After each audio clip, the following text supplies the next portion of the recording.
하나님의 말씀은 민수기 23장 17절에서 24장 13절까지의 말씀인데요. 세번역 성경으로 우리 말씀 한번 같이 봉독하겠습니다. 발락이 발람에게 말하였다. 함께 가시기 바랍니다. 내가 당신을 다른 곳으로 데리고 가겠습니다. 하나님 보시기에 올바른 일이면 거기에서 나에게 유리하도록 그들을 저주하여 주시기 바랍니다. 발락은 발람을 광야가 내려다 보이는 부울산 꼭대기로 데리고 갔다. 발람이 발락에게 말하였다. 저에게 필요하니 이곳에다가 제단 7을 만들어 주시기 바랍니다. 그리고 저에게 필요하니 이곳에다가 숫송아지 7마리와 순양 7마리를 준비하여 주시기 바랍니다. 그리하여 발락은 발람이 말한 대로 하였다. 제단마다 숫송아지와 순양을 한 마리씩 바쳤다. 발람은 자기가 이스라엘에게 복을 빌어 주는 것이 주님의 눈에 좋게 보였다는 것을 알고는 매번 의뢰하던 것처럼 마술을 쓰려 하지 않고 대신 광야 쪽으로 얼굴만 돌렸다. 발람은 눈을 들어 지파별로 진을 친 이스라엘을 바라보았다. 그때 그에게 하나님의 영이 내렸다. 그는 예언을 선포하였다. 부올의 아들 발람의 말이다. 눈을 뜬 사람의 말이다. 하나님의 말씀을 듣는 사람의 말이다.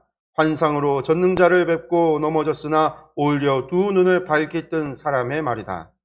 야곱아, 너의 장막이 어찌 그리도 좋으냐? 이스라엘아, 너의 사는 곳이 어찌 그리도 좋으냐? 계곡처럼 뻗었구나. 강가의 동산 같구나. 주님께서 심으신 침향목 같구나. 냇가의 백향목 같구나. 물통에서는 물이 넘치고 뿌린 씨는 물을 흠뻑 먹을 것이다. 그들의 임금은 악악을 누르고 그들의 나라는 널리 위세를 떨칠 것이다. 하나님이 그들을 이집트에서 이끌어내셨다. 그에게는 들소와 같은 힘이 있다. 그는 나라들 곧 대적들을 집어 삼키고 대적들의 뼈를 짓부수며 활을 쏘아 대적들을 꿰뚫을 것이다. 엎드리고 웅크린 모양이 수사자 같기도 하고 암사자 같기도 하니 누가 감히 일으킬 수 있으랴. 너에게 복을 비는 이마다 복을 받을 것이요 너를 저주하는 자마다 저주를 받을 것이다. 발락은 발람에게 크게 분노하여 주먹을 불끈 쥐고 떨면서 말하였다. 내가 당신을 부른 것은 내 대적을 저주하여 달라고 부른 것이었어. 그러나 보시오, 당신은 오히려 이렇게 3번씩이나 그들에게 복을 빌어 주었어. 이제 곧 당신이 떠나왔던 그곳으로 빨리 가 버리시오. 나는 당신에게 후하게 보답하겠다고 말하였어. 그러나 보시오, 주님께서 당신이 후하게 보답받는 것을 막으셨어. 발람이 발락에게 말하였다. 나에게 보내신 사신들에게도 내가 이미 말하지 않았습니까? 발락 임금님께 비록 그의 궁궐에 가득한 금과 은을 나에게 준다 해도 좋은 일이든 나쁜 일이든 간에 주님의 명을 어기고 나의 마음대로 할 수 있는 일은 아무것도 없습니다. 나는 다만 주님께서 말씀하신 것만 말해야 합니다. 아멘. 오전에 민수기 23장 13절에서 27절에서 24장 13절까지의 말씀을 가지고 함께 강해설교 말씀을 들었는데요. 이 시간에는 저희들이 세번역 성경으로 말씀을 읽었습니다. 개역개정 성경으로 읽는 거하고 좀 많이 좀 다릅니다. 내용이 바뀐 것은 아니지만 우리 현대말로 이렇게 읽으니까 조금 이제 또 내용이 좀 달라 보이기도 합니다. 분량도 보면은요 좀 많아요. 번역을 하면서 풀어서 쓴 것들이 번역을 한 것들이 있기 때문에 이게 글자 수 분량만 봐도 좀 더 많습니다. 그래도 이제 우리가 세번역 성경으로 보면 개역 개정 성경으로 좀 의미가 정확하게 전달되지 않는 것들이 분명하게 전달되어지는 것들이 있습니다. 그래서 좀 앞으로는 오후 예배 때는 세번역 성경으로, 오전에 개역 개정 성경 보니까 오후에는 이 세번역 성경으로 성경을 좀 보려고 합니다. 서울이나 많은 교회들 가운데는 아예 세번역 성경으로 성경을 개역 개정 성경 보지 않고 세번역 성경을 보는 교회들도 있습니다. 주기도문이나 사도신경도, 특히 주기도문 같은 것도 8번역 성경으로 된 주기도문이 있어요. 주기도문도 그렇게 세번역으로 하는 교회들도 있고 많은 교회들이 그러는데 그렇게 바꾸기는 좀 그렇고 저희들이 계속 보아 오던 것들이 있기 때문에 개역 개정을 보는데 오후 시간에는 세 번역으로 성경을 한번 오전에 봤던 것을 다시 한번 보고 이렇게 읽으면서 말씀을 다시 한번 보려고 합니다. 예, 이 24장, 23장 27절에서 24장 13절까지 발람의 세 번째 예언의 이야기입니다. 이 이야기에서도 시작하면서 또다시 장소를 옮겨가는 이야기들이 나옵니다. 이번에 올라간 곳이 28절 보면 부올산 꼭대기라고 그랬어요. 이 부올이라고 하는 것을 우리가 기억을 해야 되는데 왜 그러냐면 요 이제 발람이 떠나갑니다. 요 이제 우리가 다음 주에 보겠지만 24절 이하에 발람이 떠나가면서 마지막 예언을 해요. 또 예언을 또 한 번 합니다. 그러니까 이게 발락이 요구해서 저주하라고 해서 했던 예언이 세 번이 있었던 거고, 그리고 그가 이제 떠나가라 하니까 떠나간다고 하면서 발락을 향해서 다시 한번 예언의 말을 하는데, 그 예언의 말을 하고 발람이 발락을 떠나가요. 그리고 나서 나오는 사건이 뭐냐면 부올의 사건이에요. 바알 부올의 사건이라고 우리가 부르는데, 이 부올의 사건이 뭐냐면 이스라엘 사람들이 이 모압 처녀들, 모압 여인들과 함께 음란한 행위를 하다가 하나님께서 그들을 치셔서 많은 사람들이 죽습니다. 하나님께서 이스라엘을 심판하시는 이야기가 나와요. 그리고 이제 그 심판 중에 이루어지는 게 또 이제 고스비 사건이죠.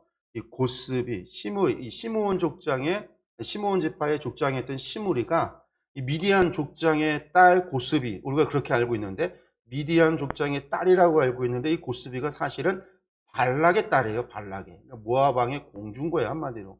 이 발락의 딸과 함께 장막에 들어갔을 때 비느하스가 창을 들고 가서 단창에 그 둘을 꿰어 죽인 사건이 요 뒤에 이루어지는 거예요. 그러고 난 다음에 하나님께서 진노하시잖아요. 그래서 하나님께서 다시 한번 진노하셔서 이 모세에게 마지막 사명을 주는데, 그 사명이 뭐냐면 미디안 족속을 정복하라라는 거였어요. 미디안을. 모압이 흉계를 꾸렸는데, 모압 여인과 간통을 했는데, 한마디로 간음을 했는데 왜 미디안 족속일까? 이게 이제 발락이 미디안 사람이고 미디안의 왕자였고, 미디안과 모압이 쿵짝을 해서 지금 이 일이 벌어진 거잖아요. 제가 이제 말씀드렸듯이 모압 사람들이 두려워서 미디안의 왕자 발락을 데려다가 왕으로 삼고 그 쿵짝을 했단 말이에요. 그리고 이제 미디안 사람들이 꾀를 줘서 미디안과 모압이 연합을, 동맹을 맺어서 이스라엘을 대적하면서 미디안 사람들이 다 꾀를 줬단 말이에요. 발람을 데려다가 저주하게 하고 이스라엘을 저주하면 이길 수 있다고. 이게 다 미디안 사람들이 한 거예요. 그러니까 이제 미디안족을 정복하라. 그래서 이제 모세가 이스라엘 백성을 이끌고 미디안 족속을 쓸어버립니다. 그래서 미디안의 5왕을 죽이고 이 발람도 그때 죽임을 당하는 일들이 뒤에 이어져요. 그 뒤에 이어지는 이야기 속에 성경에 보면 빠져버렸어요. 내용이 민수기에는 기록되어져 있지 않은 이야기가 있습니다. 근데 우리가 이제 나중에 성경을 보니까 성경에 발람에 대한 이야기를 하면서 뭐라고 나오냐면 발람이 발락에게 꾀를 줘서 부올에서 이스라엘 사람들이 이 모압 여인과 간음하는 일이 벌어진 게 발람의 꾀로 말미암았다, 발람의 계략으로 말미암은 것이다라고 성경에 나와요. 근데 그 미드라시에 보면 나오는 이야기가 뭐냐면 결국은 쫓아내잖아요. 돌아가라 하지만 발람이 그래도 무엇을 하죠? 발락에게 계약을 줍니다. 저주하라고 해봐야 저주할 수 없다. 우리가 저주해봐야 우리가 하나님 앞에 저주받는다. 오늘 말씀의 축복의 맨 마지막이 그거잖아요. 이스라엘을 축복하는 자에게 하나님께서 복을 줄 것이고 이스라엘을 저주하는 자를 하나님께서 저주하신다. 이게 발람에게 임한 세 번의 예언의 결론이에요. 마지막. 이거 말씀을 통해서 발락은 더 이상 저주할 수도 없어요. 저주해봐야 자신에게 저주가 돌아올 것이다. 하나님께서 자신을 저주할 거다라는 이 말을 들으니까 사실은 이거에 화가 나서 발람 돌아가라고 한 건데. 그러니까 이제 발람이 꾀가 뭐냐면 직접적으로 저주할 수 없어요. 직접적으로 저주할 수 없지만 이스라엘 사람들을 함정에 빠뜨려서 죄를 짓게 할 수는 있고, 이스라엘이 죄를 지으면 하나님께서 그들을 심판하실 것이다라는 거예요. 그래서 어떤 꾀를 하냐면 이 부올산, 지금 가 있는 세 번째 갔던 부올산, 그 부올에서 뭘 하냐면 이스라엘 백성들을 초청을 하면서 잔치를 벌이는 거죠. 그들과 대적하고 싸우는 게 아니라 도리어 잔치를 열어서 이스라엘 사람들을 맛있는 것을 대접하고 그 잔치에 이 바알 부올의 사건이라고 하는 거는 결국은 바알 숭배하는 제사와 그 일이 있었다는 거예요. 바알의 제사를 드릴 때 이루어지는 일들이 여자 사제들과 남성들과의 음란한 행위가 이루어지는데 그 잔치, 그 행위들이 부올산에서 있었다라는 거예요. 이스라엘 사람들이 결국은 그것 때문에 함정에 빠지죠. 미드라시 이야기를 보면 이제 뒤에 더 나오는데, 우리 뭐 뒤에 말씀 가서 보게 되겠지만 잠깐 여기서 더 말씀을 드리면, 시므리, 이 시므온 지파의 족장 시므리가 왜 고스비 딸을 데리고 그렇게 심판 중에 갔냐면,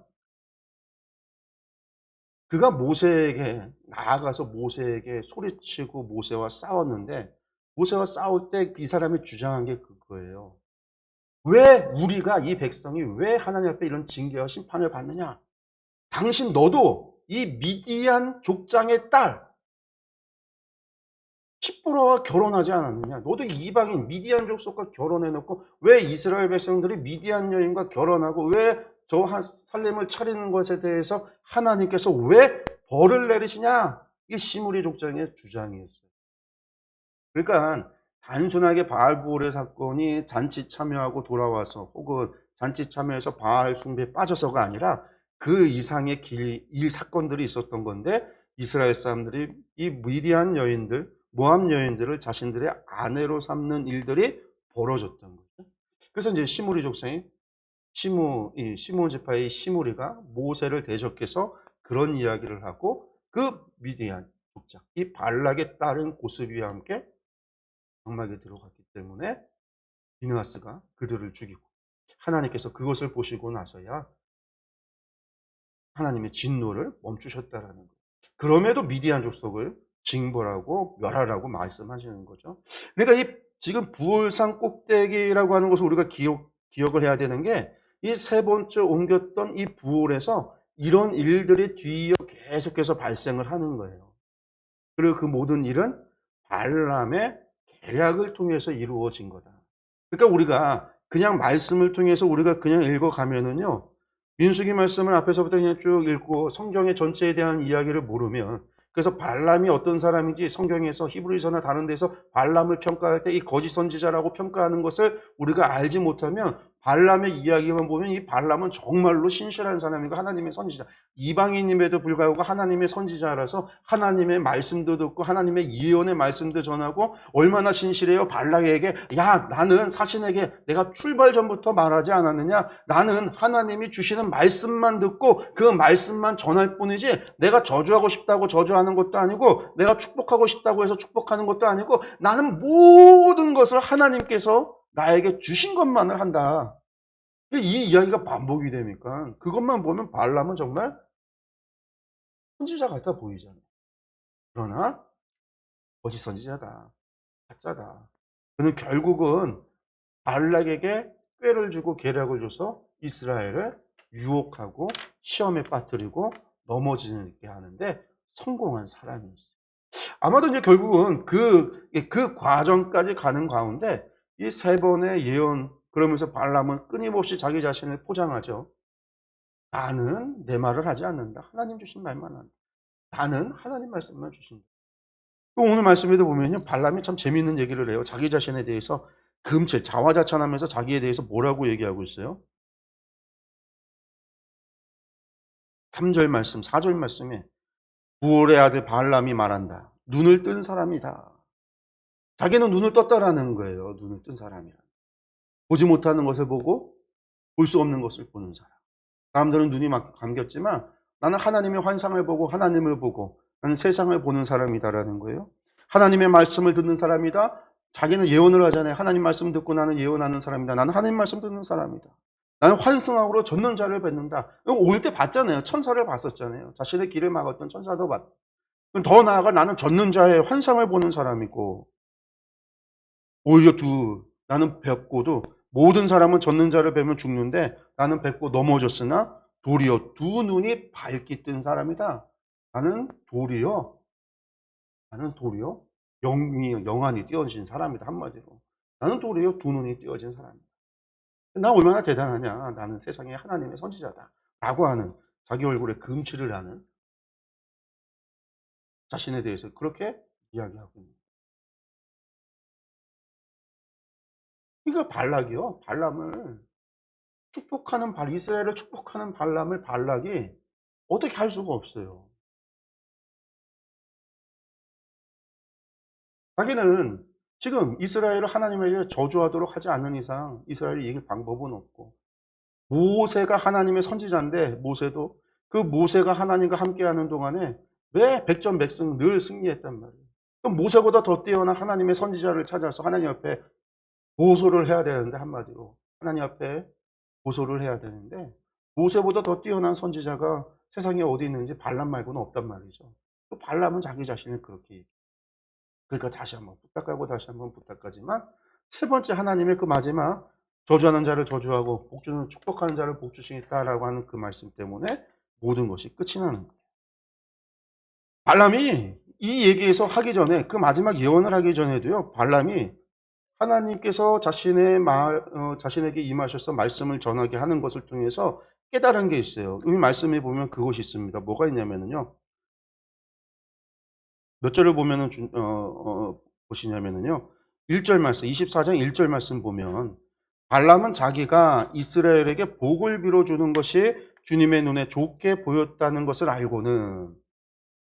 알았다라는 거예요. 우리가 개역 개정에는 자신이 행하는 것이 선하게 보였다, 그렇게 해서 이제 기록이 되어져 있는데, 원래 히브리어 말씀, 그 세번역 성경에는 이스라엘에게 복을 빌어주는 것이 주님의 눈에 좋게 보였다는 것을 알고는, 보였다라는 거예요. 좋게 보였다라는 것. 9절 말씀, 그래서 이것이 연결되는 거예요. 9절 말씀에 너에게 복을 비는 이마다 복을 받을 것이고 너를 저주하는 자마다 저주받을 것이다. 하나님 원래 그러신 분이에요.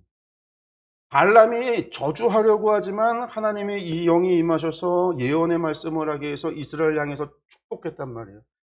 자기가 의도한 것은 아닌지 어쩔 수 없이 축복을 했는데, 그 축복하는 것이 도리어 주님의 눈에 좋게 보여서 하나님께서 자신에게 다시금 찾아오시고 또 축복하게 하시고 또 찾아오고 하는 것들을 경험하면서, 축복하는 게 하나님께서 기뻐하시고 좋아하는 줄을 알았다라는 거예요. 근데 발람은 그걸 알아도, 복을 빌어주는 것이 주님의 눈에 좋게 보였다는 걸 알아도 자기 자신은 뭐하고 있어요? 발락을 도와서 이스라엘을 저주하고 시험에 빠뜨리려고 하는 계략을 포기하지 않은 발락의 재물, 그것을 원하고 있기 때문에, 어쩌면 발람은요, 이 주님의 눈에 좋게 보였다는 복 빌어주는 것이 좋은 줄 알아서 이스라엘 향해서 거침없이 계속해서 축복을 했었을지도 모릅니다. 그러나 하나님께서 어쨌든 중요한 것은, 발람도 깨달았던 그것이 무엇이냐? 하나님께서는 당신의 백성을 복 빌어주는 사람에게 복을 주고 하나님의 백성을 저주하는 사람은 반드시 저주하신다. 이 축복의 내용도 그거예요. 하나님께서 무엇을 얘기하셨냐면, 야곱아 너의 장막이 어찌 그리도 좋으냐, 이스라엘아 너의 사는 것이 어찌 그리도 좋으냐. 이건 발람의 감탄사인데, 그들이 뭐 같다라고 그래요? 그들에게 바라보면서 하는 얘기가, 물통에서 물이 넘치고 뿌린 씨는 물을 흠뻑 먹은 것. 물통에 물이 넘친다? 여러분들 우리나라는요 물이 넘치는 나라잖아요. 지금 우리나라도 이제 물 부족 국가가 돼 간다고 뭐 그런 이야기가, 이 기후 변화 때문에 뭐 그렇게 얘기를 하는데, 그래도 우리나라는 반석이 있고 안반에 의해서 지하수 같은 경우가 안반수예요. 우리나라 저기가 화강암 지대인가 그래 갖고 물이 깨끗한 편이에요. 그래서 우물에서 나오는 물이나 예전 같은 경우에 다 그런 물을 먹고 살아도 문제가 안 나오잖아요. 중국만 가도요, 우물에서 나오는 물을 못 먹어요, 그냥. 중국에서 차문화가 발달이 되는 게, 물을 끓여 먹지 않으면, 그냥 물을 먹으면 100% 이질에 걸려요. 그리고 몸이 상해요. 왜 상하냐? 중국은 화강암이 아니에요. 암반수가 아니라 거기는 석회지대가 많아서 물 속에 석회가 다 껴 있어요. 제가 이제 중국에 살 때, 예전에 이제 10년도 더 전에 장춘에 살 때, 주전자에서 물을 끓이면요, 수돗물 받아서 물을 끓이면, 수돗물 끓여 먹으면 괜찮겠지 해서 물을 수돗물에 이제 옥수수차나 보리차 넣고 끓이면은요, 주전자가 어느 순간 보면요, 주전자 벽에 허옇게 석회가 다 껴서 돌덩어리가 이제 껴 있어요, 주전자들이. 그래서 물 사 먹는 게 그때만 해도 2004년이니까 2003년 결혼했으니 2003년, 2004년에도 물 사 먹는 게 한국에 살 때 물을 사 먹어 본 적이 없는데 그때 어쩔 수 없이 물을 사 먹기 시작을 했어요. 물을 안 사 먹으면 안 돼요. 밥도요, 수돗물 받아서 밥하면 밥에서 무슨 냄새가 나면 쎄 냄새가 나요. 못 먹어요. 중국에 알고 봤더니 거기는 다 석회가 그렇게 있어서 수돗물로 상수도에서 수도 걸러서 나와도 그 안에 석회가 다 포함이 된 거예요. 못 마셔요. 그 중국 큰 땅덩어리. 근데 중국만이 그런 게 아니라 전 세계가 대부분이 그래요. 이스라엘 같은 경우는 더하죠. 왜냐하면 물이 없잖아요. 거기는 1년에 물이 몇백 밀리 내리지 않아요. 그것도 겨울에 우기 때 잠깐 내리고 마는 거예요. 그리고 나머지 건기 기간에는요, 물이 안 와요. 물론 일교차가 워낙 크기 때문에 일교차가 막 30도씩 되기 때문에 아침에 되면 이슬이 맺혀서 그 이슬을 담아서 이슬로 물을 대신하고 이슬을 담아서 사용하기도 하지만은요, 물이 없어요. 그래서 그 사람들이 땅을 파면은 막 100m씩 200m씩 땅을 파서 우물을 만든다는 게 우물이 그렇게 100m 이상을 파고 내려가야 물이 나와요. 물같이 크게 파서 땅을 파서 거기서 물을 얻고 그러는데 물이 없어요. 물이 없단 말이에요. 물이 없으면 어떻게 될까요? 못 씻어요. 씻지도 않아요. 씻을 수도 없어요. 물이 귀하니까. 마실 물도 없는데 무슨 씻고 샤워하고 그런 게 있겠어요? 잘 못 씻어요. 제가 중국 갔을 때, 처음 갔을 때 중국 사람들이 지저분하잖아요. 더럽다고 그러고. 안 씻는 문화였어요. 그러니까 물을 안 씻어요. 또 씻질 않아요. 근데 씻어봐야 거기서 수돗물로 샴푸질을 해도요, 머리카락이 뻣뻣해요. 아까 그랬잖아요. 물에 석회가 들어있고 막 그래서. 몸 씻고 머리를 감아도 몸에 이게 막 머리카락이 계속 뻣뻣하고 안 좋고 잘 안 씻어요. 물이 풍족하지 않아서. 황하강이 그렇게 큰데요. 그 강 마실 수도 없고 쓰지도 못해요. 물은 흙탕물이라. 예, 물이 그렇게 부족해요. 물이 적을수록 잘 못 씻어요. 마실 물도 부족하고. 그래서 물이 많다는 게 풍요를 뜻해요. 이스라엘 물통에 물이 넘친다. 이 풍요예요. 가장 큰 복이에요. 이 이스라엘 중동 지역에 물통에서 물이 차고 넘친다. 이보다 더 큰 복은 없어요. 풍요를 얘기하는. 뿌린 씨가 물가에 있었다 개혁개정이 있었는데 여기 보니까 뿌린 씨가 물을 흠뻑 먹을 거다. 그 얘기는 뭐예요?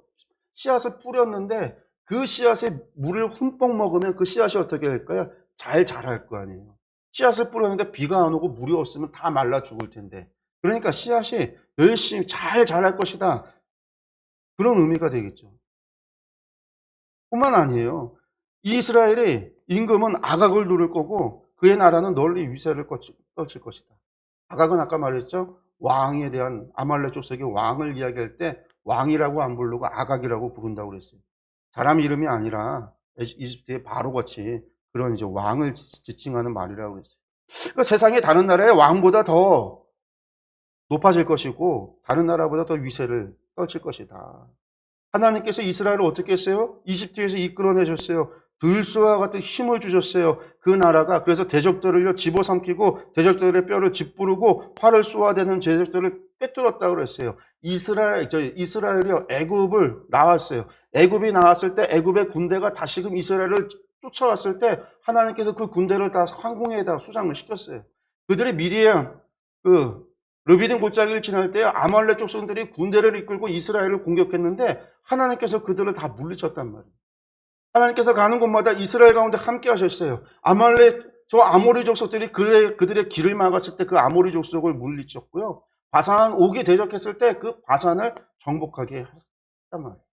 하나님께서 하나님의 백성들을 대적하는 자들을 하나님께서 싸우셨고 그들을 정복하셨고 그들을 물리치셨다라는 거예요. 그래서 하나님께서 그뿐만이 아니라 이스라엘 너희를 그저 축복하는 자, 복비로 주는 사람만 있어도 하나님은 그들을 복비로 줄 거고 복을 줄 거고 너희들을 대적하는 사람이 있으면 하나님께서 싸우실 것이고 너희를 저주하는 자가 있으면 내가 도리어 그들을 저주하겠다. 이게 하나님께서 하나님의 백성을 지키시고 보호하시고 함께 하시면서 그들에게 주시는 복이라는 거예요. 여러분 이것이 이스라엘에게만이 아니라 오늘 우리에게. 여러분 원래 이 복은 누구에게 주신 복입니까? 아브라함에게 주셨던 복이에요. 창세기 12장에서. 너는 본토 아비 집을 떠나라 라고 하면서 내가 너에게 분부한 땅으로 가라라고 이야기하시면서 너희가 넌 복의 근원이 되게 하겠다라고 하시고, 너를 축복하는 자에게 내가 복을 주고 너를 저주하는 자에게 내가 저주하겠다. 내가 너를 복의 근원으로 삼겠다. 그게 아브라함에게 주셨던 복이 이제 이스라엘을 향해서도 주시는 거예요. 그럼 이스라엘만이 아니라 오늘 우리를 향해서도 하나님께서 우리에게 베푸시는 복이에요. 하나님께서 우리와 함께 하시면서 당신의 백성들인 우리를 목자 없는 양처럼 버려두시는 것이 아니라 우리를 지키시고 우리를 보호하신다라고 하실 때에 하나님께서 우리를 지팡이로 우리를 안위하시고 지키시고 우리를 인도하신다라고 할 때, 그것이 그냥 우리를 하나님의 품 안에 끌어안고 있는 것, 그것만을 의미하는 게 아니라 하나님께서는요, 우리를 지키시고 보호하실 뿐만 아니라 우리의 대적을 향해서는 하나님께서 싸우실 것이고요. 하나님께서 우리를요, 그냥 데리고 있는 것이 아니라 우리를 높이실 것이고요. 하나님께서 우리를 축복하는 자가 있으면요, 그들에게 복을 줄 것이고요. 우리를 저주하는 사람이 있으면요, 그들을 저주한다라는 거예요. 총과 칼을 들고 우리를 대적하면 하나님이 싸우신다는 거예요. 그들이 말로 우리를 저주한다면 그 저주가 그들에게 돌아가게 하겠다라는 거예요. 하나님께서 그러면 우리를 왜 그렇게 삼느냐라는 거죠. 하나님께서 아브라함을 왜 그렇게 삼으셨어요? 아브라함에게 왜 그런 복을 주셨어요? 아브라함이 그렇게 이뻐서요? 아니잖아요. 아브라함을 통해서 이 땅에, 아브라함을 복의 근원을 삼아서 이 땅에 복을 주고자, 이 세상에 복을 주고자. 이 땅이 하나님의 백성, 하나님의 나라였어요. 하나님의 소유였어요. 그런데 이 땅이 아담과 하와가 범죄한 이후로 사단의 것이 됐잖아요. 세상의 공중권세 잡은 자의 것이 되어버렸다. 우리는 예수님의 3번의 시험 속에서, 광야 시험 속에서 그 사실을 알 수 있어요. 왜? 사단이 예수님 시험할 때요, 사단이 뭐라고 그래요? 네가 나에게 경배하면 내가 이 보여준 이 만물, 이 세상의 모든 것을 너에게 주겠다.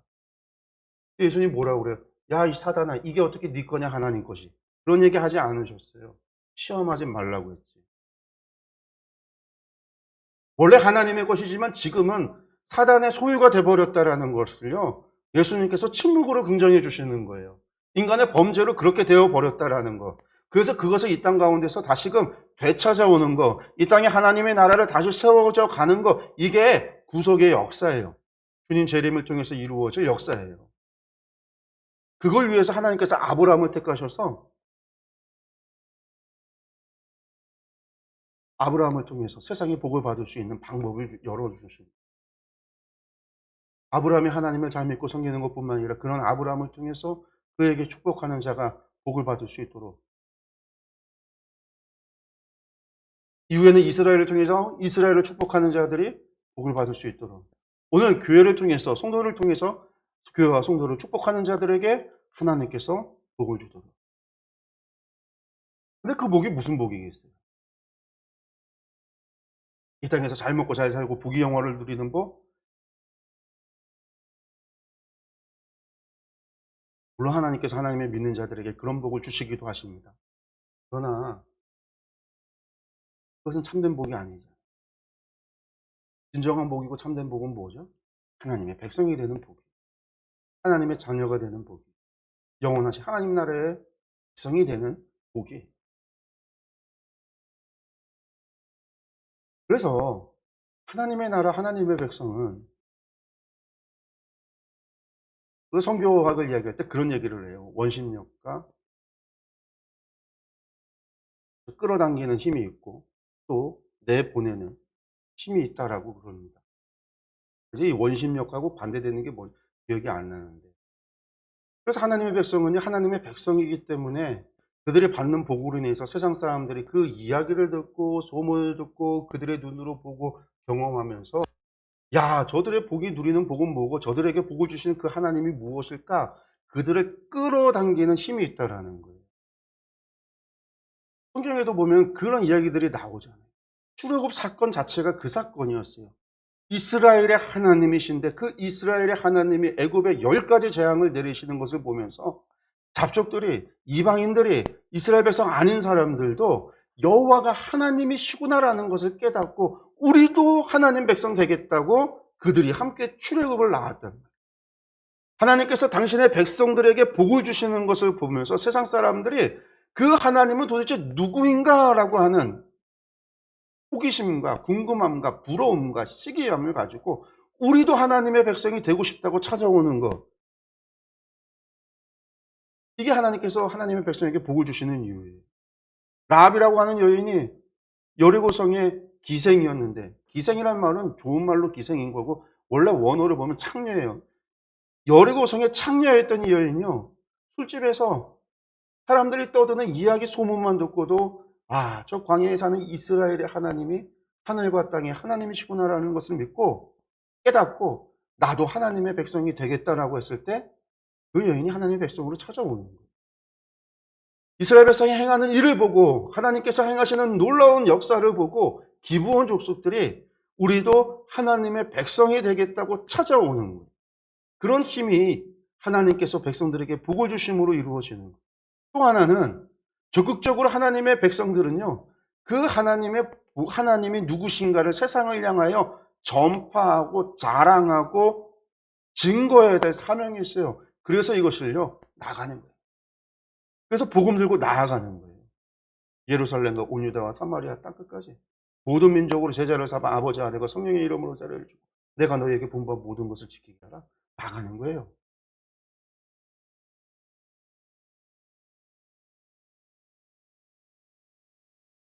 하나님께서 우리를요, 이 땅에 복의 통로로 만드셨다라는 거예요. 우리를 통해서 사람들이 딸려올 수 있도록.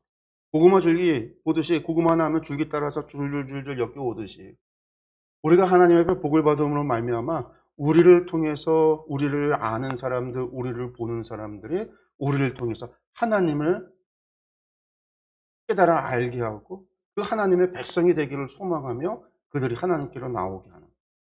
또한 우리가 적극적으로 나아가서 주의 복음을 증거함으로 하나님의 복음이 세상에 전파될 수 있도록.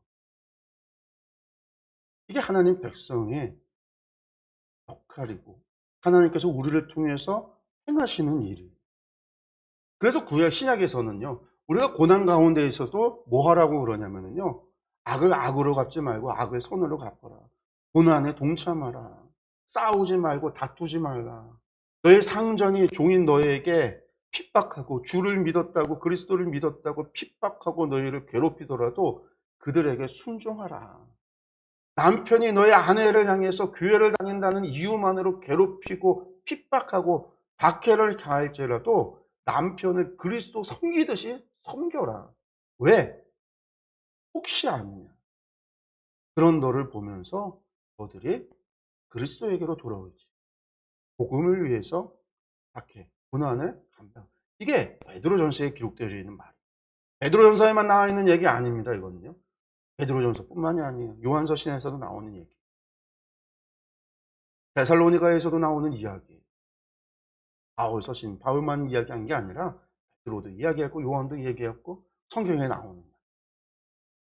그래서 고난을 위해서 우리를 통해서 나를 보고 우리를 통해서 하나님을 알 수 있도록. 근데 나를 통해서 하나님을 아는 것이요, 내가 부귀영화 수많은 억만금을 차지하고 앉아서 이 땅에서 막 그렇게 부귀영화를 누리고 많은 재물을 쌓아놔야 하나님의 영광 받으시는 게 아니에요. 내가 빈부에 처할 수도 있고 부한데 처할 수도 있지만 그 가운데서 감사할 줄 알고 하나님의 말씀 앞에 순종하며 살아가는 우리의 모습이 세상 사람들의 볼 때에 하나님의 백성은 다르다라고 하는 것으로 보여야만 된다라는 거예요. 이걸 다른 말로 이야기하면 구별이에요. 세상과 우리가 구별되어야. 아무것도 없어도 늘 감사하고 하나님을 변함없이 하나님을 섬기며 그 말씀 앞에 충성되어 살아가는 모습이 세상 사람들 눈에 이상하게 보이고 구별돼 보여야 세상 사람들이 우리를 보고 하나님을 생각하기 때문입니다. 세상에 돈이 많아도 행복한 건 아니죠. 재벌이 자살하고 재벌이 형제들이 싸우고 다투고 비참한 형제의 난이라고 불리우는 일들이 재벌 가운데 비일비재로 일어나요. 유선 상속 때문에 싸우고 다투는 것들 너무나도 많아요. 근데 그것이 세상이에요, 세상. 그런데 하나님의 백성은 달라야죠. 돈이 있든지 없든지 변함없이 하나님 앞에 겸손히 하나님을 섬기는 우리의 그러한 모습이, 구별된 모습이 세상과 구별되고 세상의 가치관과 구별되어져서 하나님의 가치관과 하나님의 세계관과 하나님의 말씀 앞에서 그렇게 살아가는 우리의 모습이 세상 사람들 볼 때에 이상하고, 그래야 세상이 우리를 통해서 하나님께 영광을 돌리는. 그런데 오늘날 교회가 세상과 구별되어지지 않잖아요. 교회가 세상과 구별되어지지 않아요. 그게 문제인 거예요. 그래서 세상이 도리어 교회를 향해서 손가락질을 하잖아요. 교회면 달라야 되는데 왜 다르지 않냐라는 거죠. 교회가 왜 그러냐라는 거예요. 여러분들, 교회가 세상의 도덕적인 의보다 더 의로워야 돼요. 바리새인들의 의보다 더 의롭지 않으면 천국에 못 간다라고 그랬어요. 근데 목회자의 타락이 세상 사람들과 다르지 않아요. 교회 장로들의 타락이 세상 사람들과 다르지 않아요. 권사, 집사 할 것이 없어요. 교회가 세상 기업과 다르지 않아요. 이윤을 추구해요. 하나님께 드려진 예물을 사용하는 데 있어서도 그의 나라와 의가 아니라 다른 것을 추구한단 말이에요. 구별되지 않아요.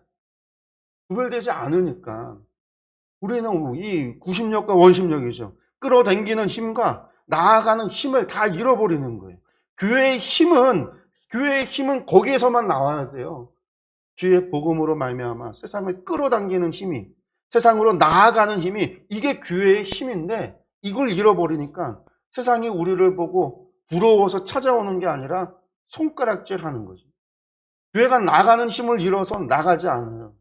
그러니까 교회가 확장될 수가 없어요. 하나님께서는요, 우리를 세상의 복의 통로로 삼았습니다.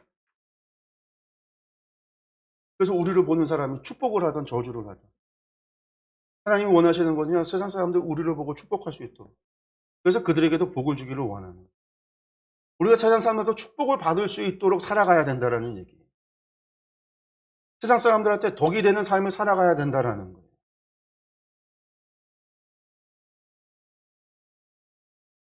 코로나19로 인해서 교회가 세상에서 손가락질 받는 일들이 많아졌어요. 그러니까 사람들이 그러죠. 손가락질하는 인간들이 나쁘다라는 거예요. 예배 때문에 여러 가지 문제들이. 근데 이게 오늘날만의 일이 아니에요, 여러분들. 우리는 짧은 생을 살면서 우리가 경험한 역사는 길어야 7, 80년밖에 안 돼요. 그 7, 80년의 역사 가운데 우리는 코로나19와 같은 팬데믹 이런 상황을 처음 맞닥뜨렸을 뿐이지, 지난 교회 2000년 동안에요, 이 코로나보다 더한 게 더 많았어요. 중세 흑사병, 패스트는요, 몇백 년에 걸쳐서 유럽의 인구의 거의 대부분을 다 죽음으로 몰아갔단 말이에요. 그런 시기에 교회는 어떻게 했을까? 그런데 그런 식의 교회는 어떻게 했는가? 그때뿐만 아니라 종교개혁 이후에도 칼빈까지도 그런 얘기를 했어요. 우리가 이런 전염병이 창궐한 시대에 우리가 예배를 드려야 합니까? 라고 하는 질문에, 주를 위해서 그런 시기에 예배 모여서 드리지 마라.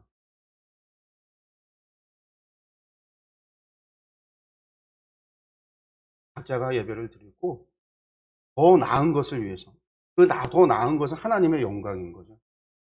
교회가 앞장서서 그들을, 아프고 병자들을 돌고 끌어안고 그렇게 해서 하나님 앞에 영광을 돌릴 수 있도록 그렇게 하라라고 그랬어요.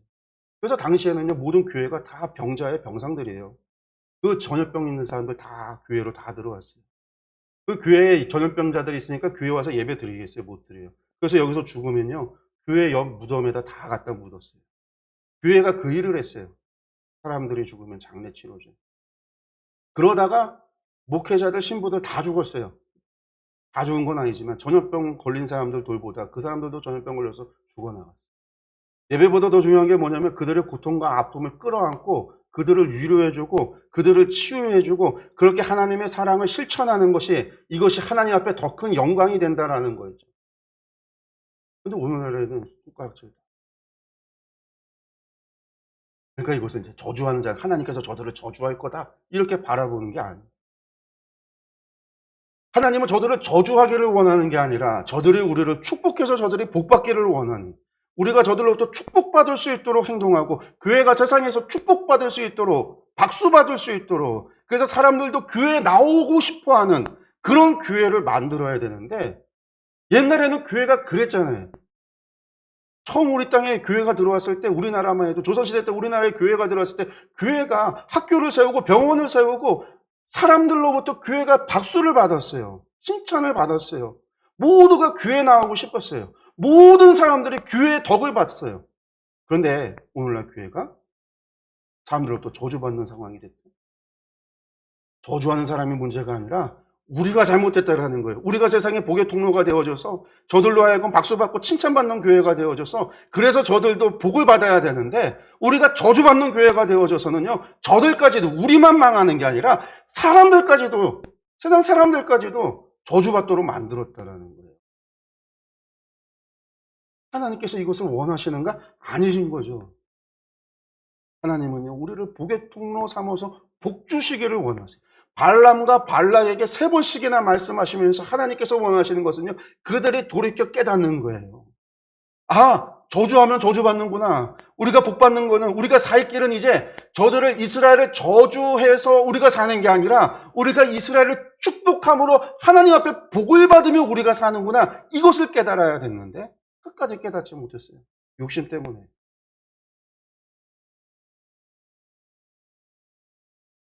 근데 여러분, 우리는요, 하나님 앞에 복의 통로가 되어졌습니다. 우리는 복의 통로예요. 세상으로 우리를 통해서 복이 흘러가야만 됩니다. 나를 통해서 우리 집의 가족들에게 복이 흘러가야 돼요. 구원의 복이 흘러가야 돼요. 복음이 흘러가야 돼요. 나를 통해서 내가 생활하는 공간에, 내가 만나는 사람들과의 관계 속에서 저를 통해서 복음이, 하나님의 복이 넘쳐야 돼요. 근데 우리가 그것을 하지 못한다고 한다면 그것은 우리의 죄라는 거예요. 한 사람에도 누군가가 우리를 저주하는 사람이 있으면요, 우리는요, 우리 삶을 돌아봐야 돼요. 물론 아주 악하고 악한 것들이 있어서 교회를 향하여 핍박하고 저주하는 사람들이 있을 수 있어요. 그러면요, 우리는 그들을요, 저것들이 우리를 저주한다라고 이야기하고 적대하는 게 아니라 악을 악으로가 아니라 악을 선으로, 저들을 불쌍히 여기고 긍휼히 여겨야 돼요.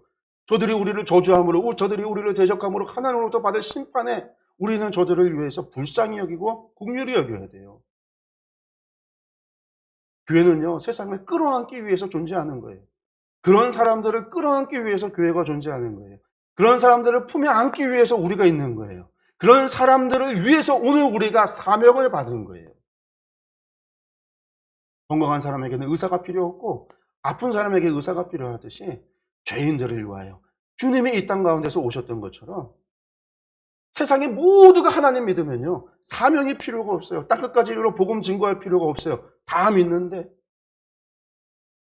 다 믿으면 내가 왜 나아가서 아버지, 아들과 성령의 이름으로 세례를 주고 제자를 삼아요? 그럴 필요가 없죠. 세상이 안 믿으니까요. 우리는 저들을 미워하고 저들을 욕하고 저들을 저주하기 위해서 이 땅에 존재하는 게 아니라요, 우리는 그들을 품어주고 그들을 사랑해주고 그들을 섬기고 그들에게 복음을 전해주고 그들에게 하나님, 우리가 받았던 그 복을 그들에게 흘려주기 위해서 우리가 존재한다라는 사실을, 이것이 우리가 이 땅 가운데서 복의 통로로서의 사명이라는 사실을 우리가 기억해야만 합니다. 교회가, 성도가, 우리가 이것을 잊지 말아야 돼요. 내가 복의 통로라는 거. 나를 통해서 복이 흘러갈 수 있다라는 거. 나를 통해서 복이 전해질 수 있다라는 거. 하나님께서 나뿐만 아니라 세상 사람들도 하나님께서 복을 주시고 하나님의 백성으로 삼아주실 수 있다라는 사실. 우리가 이 사실을 잊지 말고 기억해야 될 것입니다. 여러분들 이것을 위해서 기도하시고 또 이것을 위해서 내가 복의 통로로서 어떻게 더 잘 통로의 역할을 감당할 수 있을까? 나를 통해서 누구에게 복이 흘러갈 수 있을까? 나를 통해서 누군가에게 복이 흘러가야 하는가? 우리가 이런 것에, 우리가 영안이 띄어진다고 하는데 영안 띄어지는 게 도대체 뭐예요? 이런 걸 보는 거예요. 이런 걸 깨닫는 거. 나를 통해서 하나님의 복이 흘러가기를 원하시는 그 대상이 누군지를, 그게 눈이 띄어져서 보는 거죠. 그를 위해서 기도하고 그를 위해 축복하고 열심히 축복하세요. 만약에 그 사람이 받을 자격이 안 되면 우리가 축복한 그 모든 것이 우리에게로 돌아온다고 했어요. 하나님께서 우리에게 갚으신다고 그랬어요. 그래서 여러분들 미워하는 사람들 있잖아요. 그 사람들 위해서 더 열심히 축복하세요. 저거는 내가 축복해도 안 돼 하는 사람이 있으면요, 더 축복하세요. 왜? 안 받으면 다 나한테 돌아올 것이니까. 할 수 있는 한, 여러분이 할 수 있는 모든 축복을 하세요. 미워하는 사람을 위해서.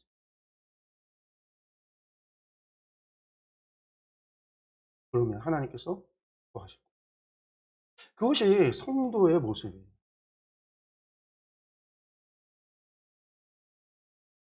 우리 정치권에 그리스도인들이 얼마나 많을까요? 많이 있어요. 많이 있습니다. 그들이 좀 이것을 알아서 서로 상대편을 향해서, 여당은 야당, 야당은 여당을 향해서 맨날 저것들은 내가 축복해봐야 저것들은 변하지 않아. 변하지 않으니까 더 열심히 축복해야지. 그건 다 나한테 복이 돌아온다는 거. 이 비밀을 안다면 아마 싸우고 다투는 게 아니라 서로 복 빌어주느라고 바쁠 텐데. 안 그러죠? 모르니까요. 근데 성도는 그래야 된다라는 거예요. 세상과 똑같아서는 안 된다는 거예요. 정치를 해도 세상과 똑같이 정치해서는 안 되고요. 사업을 해도 세상과 똑같이 사업을 해서는 안 되고요. 공부를 해도 세상과 똑같이 공부해서는 안 되고. 농사를 지어도 세상과 똑같이 농사해서는 안 돼요. 친구를 사귀고 놀아도 세상과 똑같이 놀면 안 돼요. 우리는 구별돼야 돼요. 그 구별이 힘이에요.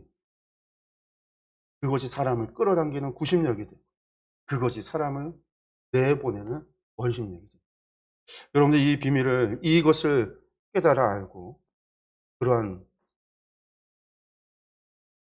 복의 통로로서의 삶을 온전히 살아가시기를 간절히 축원합니다.